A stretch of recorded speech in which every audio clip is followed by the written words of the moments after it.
Perkenalkan,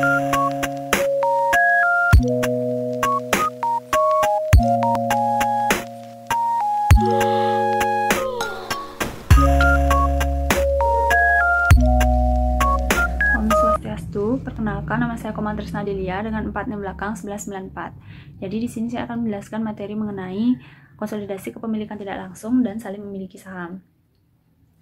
Kepemilikan tidak langsung merupakan suatu investasi yang memungkinkan investor untuk melakukan kontrol ataupun mempengaruhi secara signifikan perusahaan lain tidak melalui kepemilikan saham langsung, melainkan melalui anak perusahaan.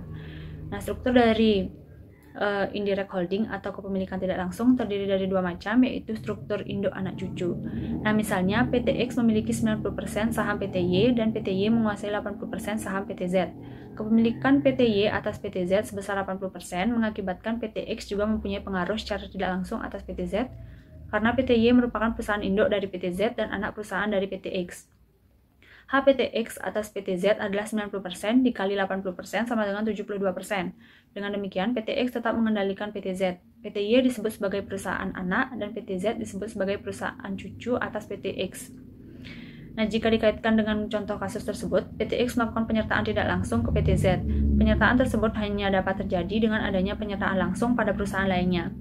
PT XYZ berada dalam satu pengendalian dengan PT X sebagai pengendali tertinggi, dan PT X wajib menyusun laporan konsolidasi. Nah, dalam indirect holding berstruktur induk anak cucu, minoritas anak secara tidak langsung berhak atas laba bersih cucu sebesar persentase kepemilikan minoritas dikalikan dengan persentase kepemilikan anak terhadap cucu dikalikan dengan laba bersih cucu. Yang kedua, struktur dari indirect holding yaitu struktur afiliasi terkoneksi atau afiliasi terikat. X mempunyai saham Y sebesar 80% dan saham Z sebesar 20%. Y mempunyai saham Z 40%, maka secara tidak langsung X memiliki 80% dikali 40% sama dengan 32% saham Z secara tidak langsung. Sehingga jumlah sahamnya di Z menjadi 52% dan Z harus masuk ke dalam laporan konsolidasi X. Nah, dalam struktur seperti ini, total kepemilikan X terhadap Z harus di atas 50% dan X harus mengendalikan Y. Kemudian saling memiliki saham atau mutual holding. Mutual holding adalah kepemilikan saham oleh perusahaan yang melakukan afiliasi atau berafiliasi. Sebagai contoh, PT X menguasai 80% PT Y. Dengan demikian, 20% saham PT Y tidak dikuasai PT X dapat saja memiliki saham PT Y yang akan menimbulkan mutual holding. Nah, struktur dari mutual holding juga terdapat dua macam, yaitu saham induk dimiliki oleh anak perusahaan. Jika dilihat dari sudut pandang konsolidasi, saham induk yang dimiliki perusahaan anak tidak termasuk ke dalam saham yang beredar. Maka dari itu, dalam laporan konsolidasi, saham tersebut dilaporkan sebagai saham treasury dan akan dikurangkan dengan stockholder equity konsolidasi pada nilai biayanya. Yang kedua yaitu saham anak dimiliki oleh anak perusahaan lainnya. Untuk saham anak yang dimiliki oleh anak perusahaan lainnya, tidak akan diperlakukan sebagai saham treasury. Investasi tersebut akan dieliminasi ekuitas perusahaan saham yang dimilikinya. Baik, sekian presentasi mengenai konsolidasi kepemilikan tidak langsung dan saling memiliki saham. Terima kasih. Om Swastiastu. Perkenalkan, nama saya Nika Dedia Melinda Dewantari dengan 4 NIM belakang yaitu 1246. Di sini saya akan jelaskan materi dari definisi kepemilikan tidak langsung. Kepemilikan tidak langsung adalah investasi yang memungkinkan investor untuk mengontrol atau mempengaruhi secara signifikan dalam melakukan suatu keputusan investasi. Nah, struktur kepemilikan tidak langsung ini berbentuk dua jenis afiliasi. Yang pertama yaitu struktur induk anak cucu dan struktur afiliasi terkoneksi. Nah, berikut gambar dari struktur afiliasi induk anak cucu dan afiliasi terhubung. Nah, poin penting yang perlu diperhatikan pada kepemilikan tidak langsung yaitu yang pertama, dari sudut pandang konsolidasi, tentukan berapa kepentingan pengendali dan kepentingan non-pengendali. Yang kedua, tentukan berapa laba konsolidasi dalam kurung persentase pengendalian dikali laba terpisah entitas anak atau cucu. Yang ketiga, tentukan hak laba non-pengendali. Nah, berikut ini beberapa contoh perhitungan untuk menghitung pendapatan investasi dengan menggunakan struktur induk anak cucu. Untuk mempermudah ilustrasi perhitungan, berikut pendapatan terpisah, yaitu pendapatan dari operasi sendiri dengan cara penjualan dikurangi total beban dari induk anak dan cucu. Nah, yang pertama yaitu pendapatan terpisah. Pada perusahaan induk sebesar 10.000, kemudian pada perusahaan anak sebesar 8.000, dan pada perusahaan cucu yaitu sebesar 5.000. Kemudian untuk kepemilikannya, induk memiliki anak sebesar 90% dan anak memiliki cucu sebesar 70%.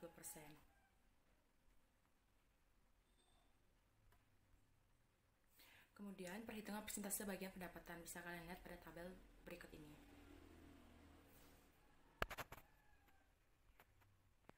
Kemudian pendapatan investasi pengendali yaitu untuk perusahaan anak, pendapatan investasi dari cucu yaitu 70% dikalikan dengan pendapatan cucu. Maka hasilnya yaitu 70%. Kemudian untuk perusahaan induk, pendapatan investasi dari anak yaitu 90% dikalikan dengan 100% persentase yang dimiliki oleh anak, kemudian ditambahkan 70%, lalu dikalikan dengan 100% dari perusahaan cucu. Maka akan mendapatkan hasil 90% pada perusahaan anak ditambah dengan 63% pada perusahaan cucu. Kemudian bagian laba non pengendali. Non pengendali di cucu itu sebesar 30% dikalikan dengan pendapatan terpisah pada perusahaan cucu, kemudian mendapatkan hasil sebesar 30%. Kemudian untuk non pengendali di anak yaitu 10% dikalikan dengan 100%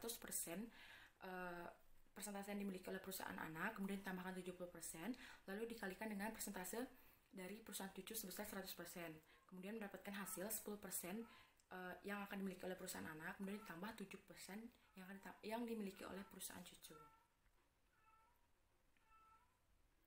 Lalu untuk total bagian laba untuk pihak non pengendali yaitu sebesar 100% yang dimiliki oleh perusahaan induk, kemudian ditambah 10% yang dimiliki oleh perusahaan anak, lalu ditambah dengan 7% yang dimiliki oleh perusahaan cucu.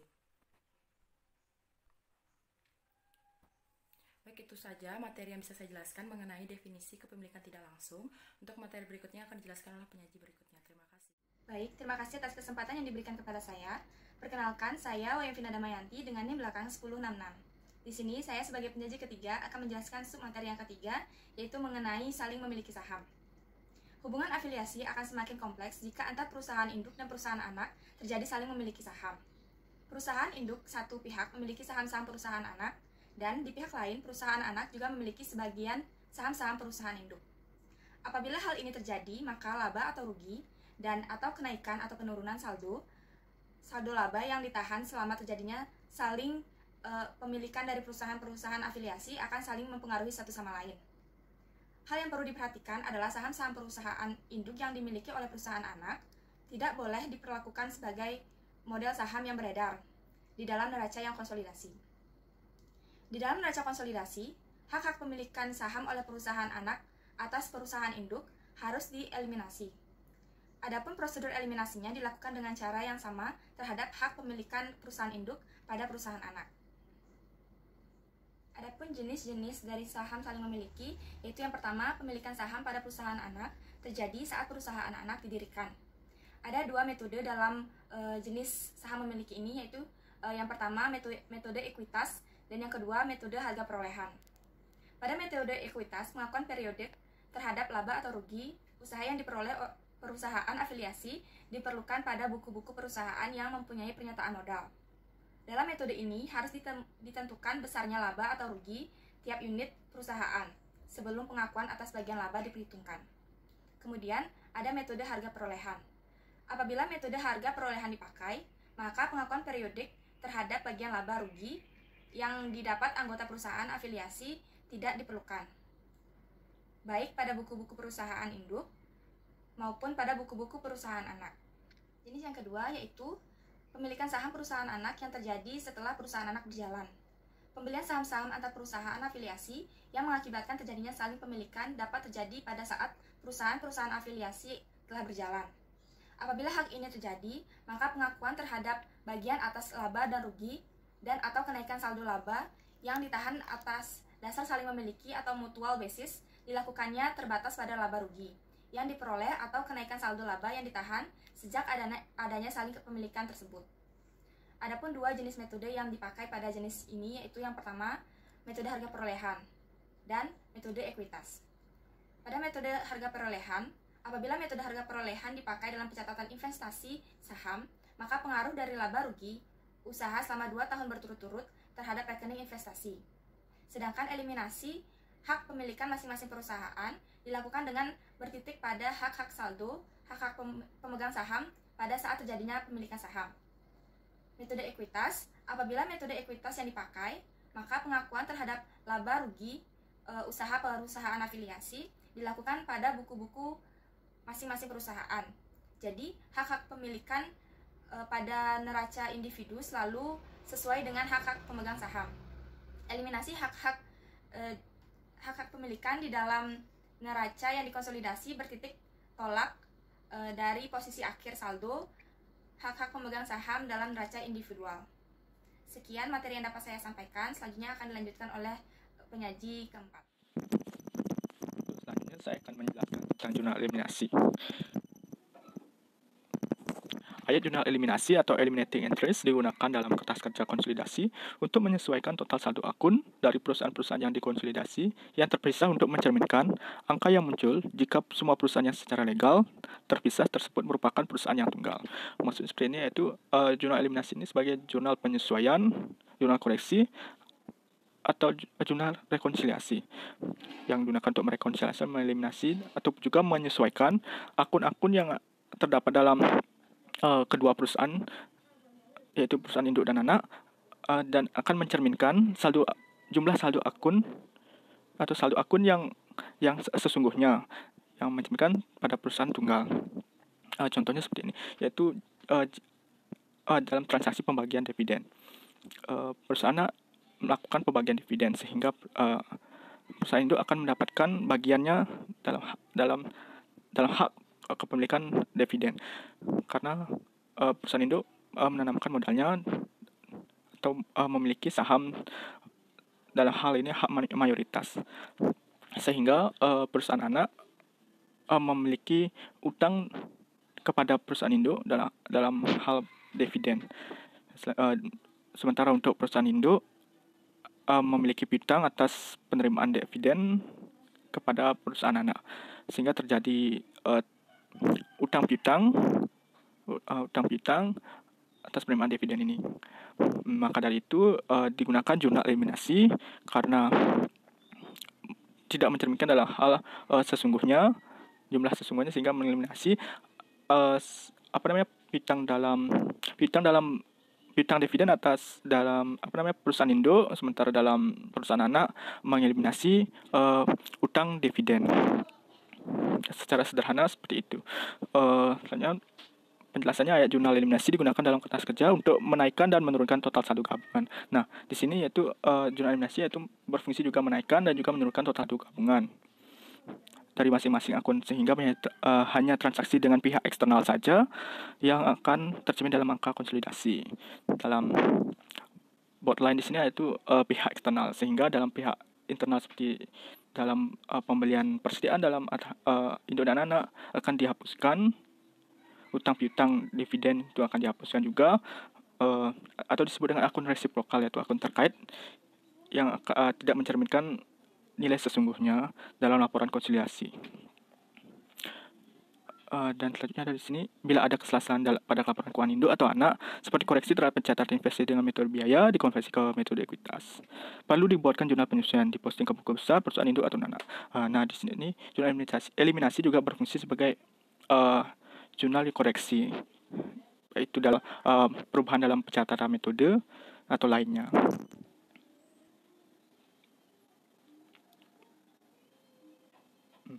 Jurnal eliminasi dalam kertas kerjanya contohnya sebagai berikut, yaitu dalam hal mengeliminasi dividen anak perusahaan yang telah dicatat pada saat perusahaan induk menerima dividen anak.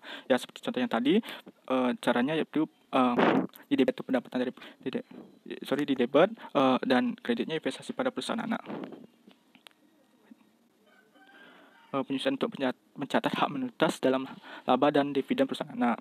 Nah, selain hak mayoritas juga dicatat dengan bawah hak minoritas. Ini kepemilikan selain dalam mayoritas akan dicatat juga sebagai minoritas, dan juga dia akan menerima dividen, sehingga dicatat sebagai berikut: beban hak minoritas dan dividen dicatat dalam debit, dan hak minoritas dicatat sebagai kredit. Mengeliminasi akun resiprokal, yaitu akun investasi perusahaan anak di neraca induk, dan akun ekuitas di neraca anak dikali dengan presentasi kepemilikan induk. Nah, perusahaan induk memiliki mayoritas perusahaan misalnya 90%, akan dikali dengan presentasi kepemilikannya, dan juga mengeliminasi ekuitas perusahaan.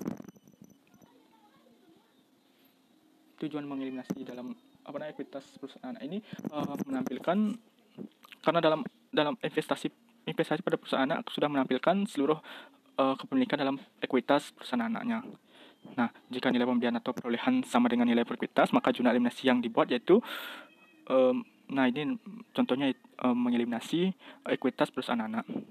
Ekuitas perusahaan anak itu modal saham, tambahan modal disertor, laba ditahan yang dimasukkan ke dalam debat, sementara di kreditnya yaitu investasi pada perusahaan anak dan hak minoritas.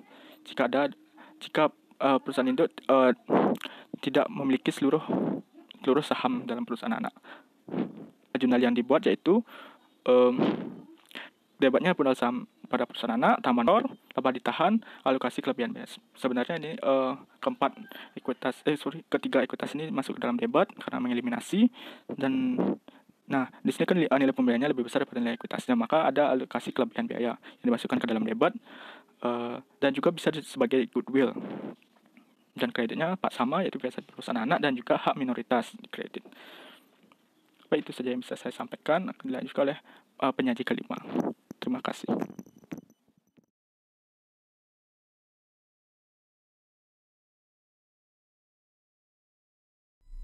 Baik, terima kasih atas waktunya. Perkenalkan, nama saya Nilo Hadiwi Amira Mayanti dengan NIM 1173. Di sini saya akan melanjutkan presentasi dari teman saya, yaitu mengenai kertas kerja konsolidasi. Nah, kertas kerja konsolidasi atau consolidation work paper merupakan suatu mekanisme yang efisien untuk menggabungkan suatu akun-akun dari perusahaan yang terpisah yang akan dikonsolidasikan dan untuk menyesuaikan saldo gabungan menjadi angka yang akan dilaporkan, di mana seakan-akan semua perusahaan yang dikonsolidasikan tersebut adalah perusahaan tunggal. Maka tidak terdapat pembukuan untuk entitas konsolidasi, induk perusahaan dan anak perusahaan sebagai entitas legal dan akuntansi terpisah, di mana mempunyai masing-masing pembukuan yang terpisah. Nah, pada saat penyusunan laporan keuangan konsolidasi tersebut, saldo akun tersebut diambil dari pembukuan terpisah induk perusahaan dan tiap anak perusahaan kemudian dimasukkan dalam kertas kerja konsolidasi.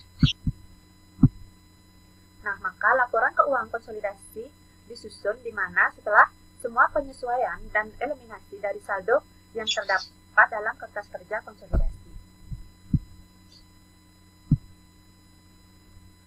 Selanjutnya yaitu di mana kertas kerja konsolidasi tersebut mempunyai 4 kolom, yaitu yang pertama kolom nama akun, yang kedua kolom data neraca percobaan, yang ketiga kolom ayat jurnal eliminasi, dan yang keempat kolom konsolidasi. Nah, di dalam kolom data neraca percobaan tersebut memiliki 2 kolom, yaitu yang pertama kolom induk dan yang kedua kolom anak.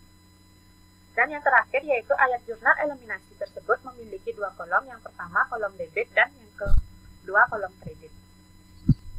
Nah, dalam kolom debit maksudnya yaitu untuk mengeliminasi setiap akun-akun antar perusahaan yang bersaldo kredit, di mana karena dalam akuntansi pengeliminasian atau penghapusan suatu akun dilakukan dengan membalik posisi akun, di mana apabila akun antar perusahaan yang ingin dieliminasi bersaldo kredit, maka jumlah eliminasi antar perusahaan yang ingin dieliminasi bersaldo kredit, maka jumlah yang dieliminasi ditetapkan pada kolom debit eliminasi.